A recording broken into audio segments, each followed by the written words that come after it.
Hi hello guys, welcome to our channel. நான் ஒரு சின்ன காணொலி போடுறேன், பார்த்துட்டு வாங்க, பேசுவோம். முன் அனுபவம் எதுவுமே இல்லாமல் உங்களை வச்சு படம் பண்ணணும்னு நினைக்கிற இந்த இளைஞர்களுக்கு உங்கள் சார்பாக நீங்கள் என்ன சொல்ல விரும்புறீங்க?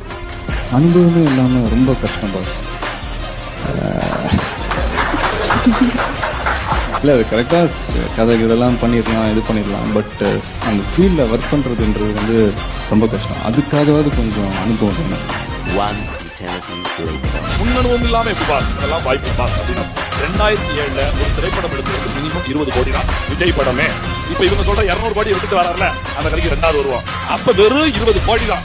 20 கோடி திரைப்படம் எடுப்பதற்கு ரசிகனா இருந்தாலும் பரவாயில்ல, முன் அனுபவம் வேணும் சொன்ன விஜய் அவர்களே 10 கோடி மக்கள் நல்லது என்பது கெட்டது என்று இந்த அரசியலுக்கு முன்னனுபவமே இல்லாம 50 வயசு வரைக்கும் நடிச்சுட்டு நேர வந்த உடனே பொத்துக்கிட்டு முதலமைச்சர் ஆகணும்னா எப்படிப்பா?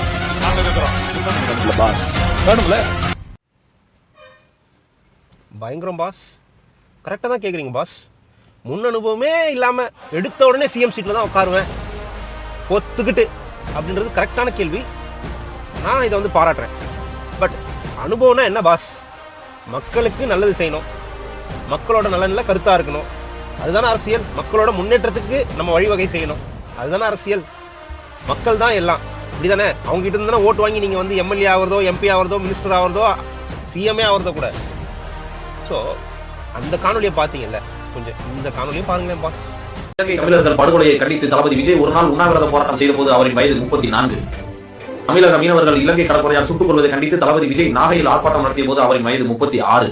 போராட்டம் மட்டும் தான் பண்ணிருக்காரா, வேற எந்த நல்லதும் பண்ணலையா அப்படின்னு கேட்டா பண்ணிருக்காரு. அதே என்னன்னு பாத்துருவோம். 1996 சென்னையில் பெருவெள்ளம் ஏற்பட்ட போது 100 மூட்டை அரிசியை அப்போதைய சென்னை மேயர் திரு மு.க. ஸ்டாலின் கிட்ட கொடுத்த போது அவருடைய வயது 21.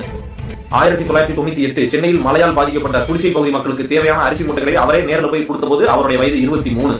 1999 கார்கில் போர்ல உயிரிழந்த ராணுவ வீரர்களின் குடும்பங்களுக்கு உதவும் வகையில் பொதுமக்களிடம் வசூல் செய்த பணத்துடன் தனது சொந்த பணத்தையும் சேர்த்து மத்திய அரசுக்கு நிதியாக அனுப்பிய போது அவரின் வயது 24. இதெல்லாம் பார்த்து 250 கோடி ரூபாய் சம்பளம் வாங்கிட்டு அரிசி மூட்டை வாங்கி கொடுக்கறதா ஒரு விஷயமா அப்படின்னு நாட்டாமத்தனம் பண்ணிட்டு சண்டியர் மாதிரி காட்டு முட்டாத்தனமா பேசிட்டு ஒரு குரூப் வருவாங்க. அவங்களுக்கு ஒரு பதில் என்ன அப்படின்னா, 250 கோடி ரூபாய் சம்பளம் வாங்குறதுங்கிறது இப்பதான். 1998 எவனும் 250 கோடி ரூபாய் தூக்கி கொடுக்கல.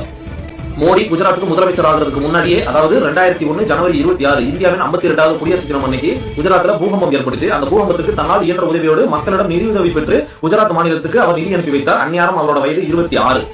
2005 வந்த சுனாமியின் போது இலங்கைக்கு 1 லட்சம் ரூபாயும் 100 மூட்டை அரிசியும், தமிழகத்திற்கு முதலில் 5 லட்சம் ரூபாயும் பிறகு 10 லட்சம் ரூபாயும் ஒட்டுமொத்தமாக சேர்த்து 15 லட்சம் ரூபாயை அன்றைய முதல்வர் ஜெயலலிதாவிடம் கொடுத்திருக்கிறார். அந்நேரம் அவரோட வயது 30.